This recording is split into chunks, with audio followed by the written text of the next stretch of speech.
प्रधानमन्त्रीमा नैतिकता भन्ने चिज जीवित छ भने राजीनामा दिनुपर्छ। सम्माननीय सभामुख महोदय, सबभन्दा पहिला त यसभन्दा अघिल्लो 2 दिन अगाडि संसदमा जुन किसिमले रासोपालाई बाइपास गरेर आफ्ना कुराहरू राख्न दिइएन, हामी त्यसमा घोर आपत्ति जनाउन चाहन्छौँ।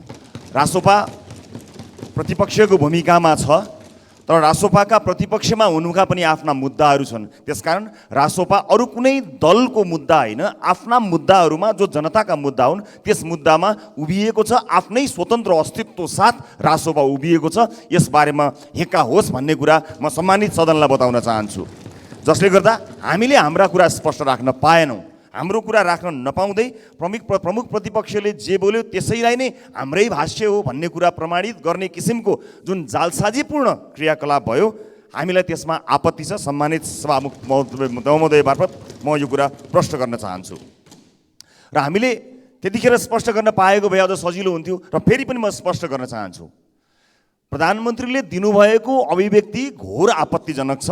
त्यसका लागि प्रधानमन्त्रीले स्पष्टीकरण दिनुपर्छ भन्ने हाम्रो धारणा हो। प्रधानमन्त्रीले खुलेर यसबारेमा बताउनु पर्नेछ, सदनलाई बताउनु पर्नेछ। हामीलाई लाग्छ कि हामीले यही सदनबाट अझ रासोपाको सभापतिका हैसियतले मेरो आफ्नै हस्ताक्षर छ र यही सदनबाट, नेपाली जनताले चुनेको सदनबाट उहाँ त्यो हस्ताक्षरसहित प्रधानमन्त्री हुनुभएको भन्ने कुरामा हामी निर्धक्क थियौँ, ढुक्क थियौँ। तर प्रधानमन्त्रीले त छिमेकी राष्ट्रले प्रधानमन्त्री बनाउने सार्वभौम देशको अस्तित्वलाई नै एउटा प्रश्न खडा गर्ने किसिमले जुन अभिव्यक्ति दिनुभयो त्यो आपत्तिजनक छ। त्यो कुरा हामीले हाम्रो तर्फबाट हाम्रो ढङ्गले भन्न पाउनु पर्थ्यो सभामुख महोदय, त्यो हामीले भन्न पाएनौँ। यसमा प्रधानमन्त्रीज्यूले स्पष्ट जवाफ दिनुहुनेछ भन्ने विश्वास मैले लिएको छु र प्रधानमन्त्रीज्यूलाई पनि म अलिकति सचेत पनि अनुरोध गर्न चाहन्छु कि कहिले चाहिँ उहाँ 35,000 लडाकुको होइन 7,000 मात्र थियो भनिदिनुहुन्छ, कहिले 5,000 को जिम्मा भन्नुहुन्छ, कहिले कम्फर्टेबल भन्नुहुन्छ, कहिले सरकार नै अरूले बनाएको भन्नुहुन्छ। आफ्नो भनाइमा अलिकति स्पष्ट हुन प्रधानमन्त्रीज्यूलाई म अनुरोध गर्न चाहन्छु। र विशेष गरेर अन्य मुद्दा त राजनीतिक कुरा होलान्, तर राष्ट्रिय स्वाधीनताको मुद्दा, राष्ट्रियताको सवालका मुद्दा र यो देशको सार्वभौमिकताको मुद्दामा चाहिँ यसरी फिर्ता लिनुपर्ने अथवा अप्ठ्यारो हुनुपर्ने अभिव्यक्तिका लागि भविष्यमा पनि सचेत हुनका लागि म प्रधानमन्त्रीज्यूलाई विनम्रतापूर्वक यहीँबाट अनुरोध गर्न चाहन्छु। र मिटर ब्याज सम्बन्धी अध्यादेशका विषयमा सभामुख महोदय, हामीले हाम्रो धारणा स्पष्ट राखेका छौँ। म अझै पनि यहाँ भन्न चाहन्छु, सत्ता पक्षका कुन दल र कुन नेताको स्वार्थका लागि त्यो अन्तिम दिनमा यहाँ ल्याइयो, यो कुरा पनि स्पष्ट होस्। रासोपा मिटर ब्याज सम्बन्धी सरकारले अध्यादेश मार्फत ल्याएको यो विषयमा स्पष्ट छ, मिटर ब्याज पीडितहरूको पक्षमा छ, सरकारलाई साथ दिन तयार छ।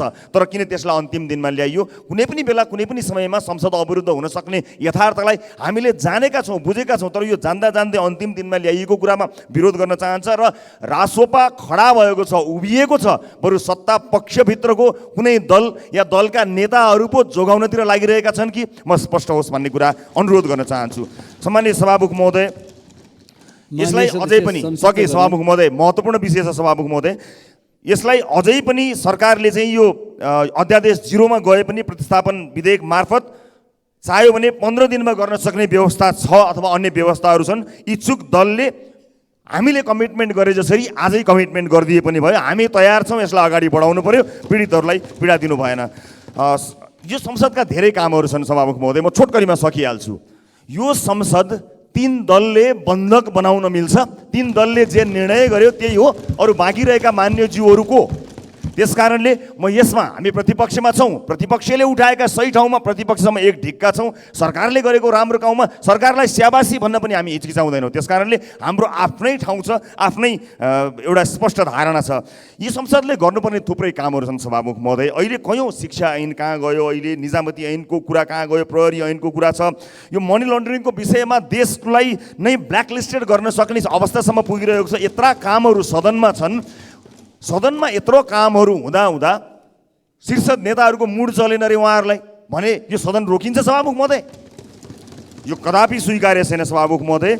जनताका मुद्दामा संसद रोकिन्छ भने रोकियोस्, तर नेताहरूको मुद्दामा पार्टीका मुद्दामा संसद रोकिने कुरालाई रासोपा स्वीकार गर्दैन सभामुख महोदय। त्यसकारणले यो अत्यन्त जरुरी कुरा हो। संसदीय समितिहरू नभएर यस्तो धेरै अप्ठ्यारो परिरहेको अवस्थामा यसलाई गम्भीरतापूर्वक लिइयोस् र हाम्रै दलले 3वटा संसद यो सङ्कल्प प्रस्ताव समेत यहाँ दर्ता गरेको छ, त्यसमा पनि कहीँ कतै केही कारबाही भएको छैन। यो क्लोजिङको समय सभामुख महोदय, अहिले व्यापारीहरू यो असार मसान्तमा बैंकको ब्याज कसरी तिर्ने होला भनेर छटपटाइरहेको अवस्थामा उनका मुद्दा बोल्नुपर्ने छ। यहाँ कयौँ राजनीतिक कर्मीहरू मैले निर्ममतापूर्वक भन्नुपर्ने हुन्छ, न व्यापार छ, न व्यवसाय छ, न जागिर गर्नुभएको छ, तै पनि सानको जिन्दगी बाँचिरहनु भएको छ। तर जसले व्यापार व्यवसाय जागिर गरेर बाँचेको छ, आज यो असार मसान्तमा बैंक ब्याज तिर्न नसकेर उहाँहरूको अवस्था दयनीय हुने अवस्थामा आएको छ। त्यसमा बोल्नु पर्दैन?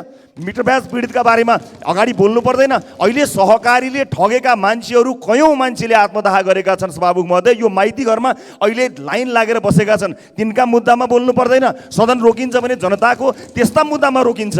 लाखौँ मान्छेहरूलाई पीडित बनाएर बाटो अवरुद्ध छ। यो आपतकालमा के तयारी गरिरहेको छ सरकारले, त्यसबारे अनभिज्ञ रहेर जति प्रतिप्रति अहिले रोपाईँको समयमा सभामुख महोदय 30% पनि रोपाईँ भएको छैन, खाद्य सङ्कटको समस्या आएको छ।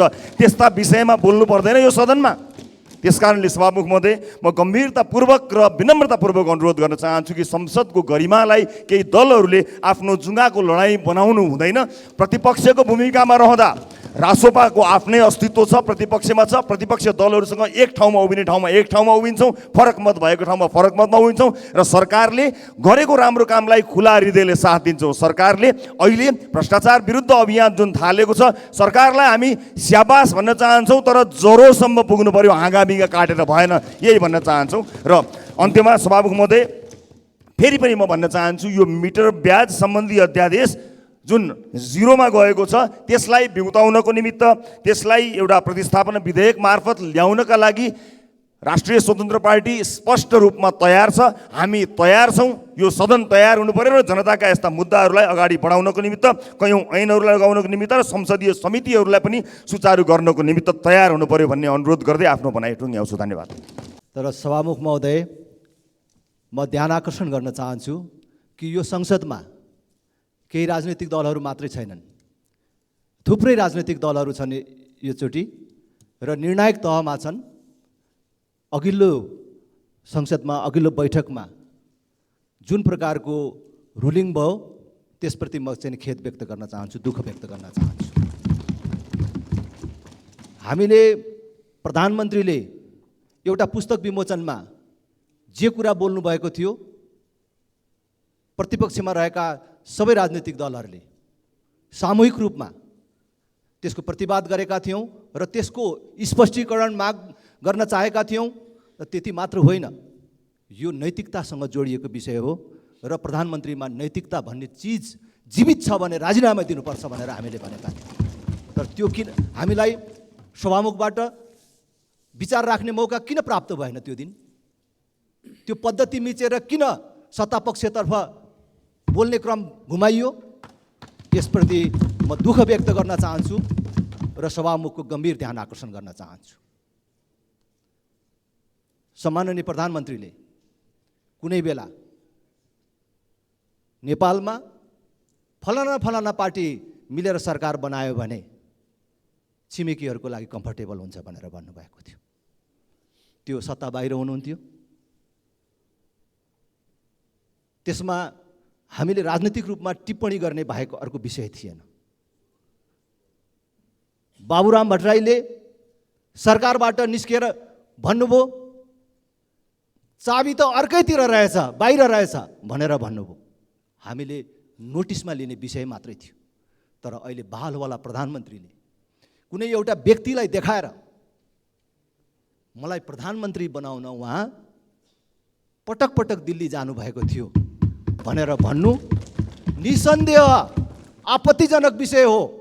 यो सामान्य कुरा होइन। र फेरि पनि भन्छु, नैतिकता भन्ने चिज जीवित छ भने उहाँले राजीनामा दिनुपर्छ। यो दबावले दिने कुरा, मागिने कुरा होइन। म यो सभालाई स्मरण गराउन चाहन्छु, अघिल्लो संसदमा कानुन मन्त्रीले, तत्कालीन कानुन मन्त्री शेरबहादुर तामाङले सानो बोली चिप्लिँदाखेरि नैतिकताको आधारमा राजीनामा दिनुभएको थियो।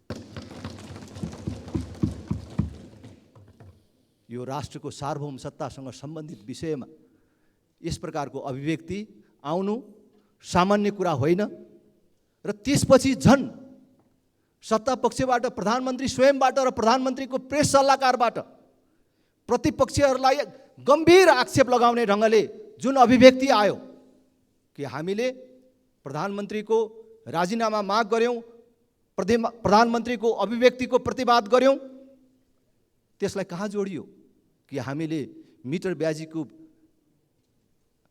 विरुद्ध आउन लागेको विधेयक रोक्न खोजेको हो। हामी अहिले भ्रष्टाचारको विरुद्ध जुन कारबाही भइराखेको छ त्यसको विपक्षमा छौँ, त्यस्तो अर्थ लगाउन खोज्यो। यो झन् गम्भीर आपत्तिजनक विषय छ। त्यसकारण म फेरि पनि भन्न चाहन्छु, राजीनामा दिने नदिने हाम्रो दबावले मात्रै हुने कुरा होइन, यो प्रधानमन्त्रीको नैतिकताको विषय हो। हामीले भन्यौँ योभन्दा ठुलो नैतिकताको अर्को प्रश्न हुन सक्दैन। र म सरकार र सभामुखको ध्यान आकर्षण गर्न चाहन्छु। फेरि पनि भन्छु, संसदमा अब 3 दल मात्रै छैन। अहिले पहिलो र दोस्रो दल मिल्यो भने मात्रै सरकार बन्न सक्छ, कुनै एउटा दलले सरकार बनाउन सक्दैन। पहिलो र दोस्रो दल मिलेन भने अरू 2टा दल मिल्दा पनि सरकार बन्दैन, धेरै दल मिलेपछि मात्रै सरकार बन्छ। र धेरै दलहरू छन् र अहिले जनताको नयाँ भावनाको प्रतिनिधित्व गर्ने थुप्रै दलहरू छन्, नयाँ जनादेशका साथ आएका राजनीतिक दलहरू छन्। घरिघरि 3 राजनीतिक दल, 3 नेता बसेर सबै राजनीतिक विषयको निर्णय गर्न पाइँदैन। त्यो कुरा हाम्रो लागि मान्य हुन्न। यहाँ कोही कसैको निर्णयको भारी बोकेर हिँड्न तयार छैन भन्ने कुरा म सभामुख महोदयलाई आग्रह गर्न चाहन्छु। हामीले राष्ट्रियतासँग सम्बन्धित विषयमा प्रश्न उठाउँदाखेरि र संसद अवरुद्ध गर्दाखेरि र संसद अवरुद्ध हुँदाखेरि हामीलाई अभियोग लगाउने, हामीले अध्यादेश पारित हुन नदिएको, विधेयक पारित हुन नदिएको अभियोग लगाउने सरकारलाई म स्मरण गराउन चाहन्छु। त्यो अन्तिम दिनै मात्रै त्यो मिटर ब्याजसँग सम्बन्धित विधेयक ल्याउनु पर्ने कारण के थियो? कुन मनसायका साथ त्यस्तो काम गरियो? 7 महिना भयो संसद चलेको, मान्य सदस्य एउटा विधेयक पारित गराउनेतर्फ सरकार किन अग्रसर भएन? के हाम्रो कारणले हो? अहिले समितिहरू नेतृत्वविहीन भएको हाम्रो कारणले हो? के कारणले त्यो रोकिएको? त्यसकारण म फेरि पनि भन्छु, अन्तिममा प्रधानमन्त्रीमा नैतिकता भन्ने चिज जीवित छ भने राजीनामा दिनुपर्छ। धन्यवाद।